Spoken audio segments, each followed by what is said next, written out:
నువ్వు మమ్మల్ని చీల్చండి ఆడతావా?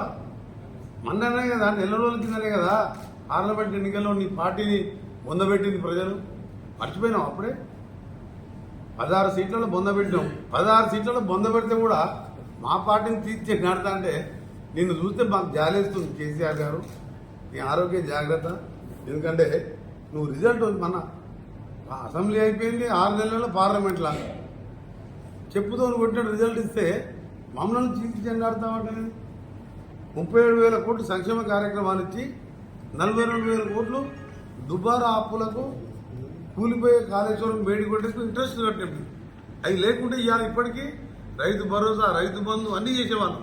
ఇంత మంచి ఆలోచన చేసే ప్రభుత్వాన్ని హర్షించేది పోయి డిపాజిట్ ఓటుకొని సిగ్గు లేకుండా ఈరోజు నువ్వు మమ్మల్ని చేల్చి చెండాడుతా అంటున్నావు.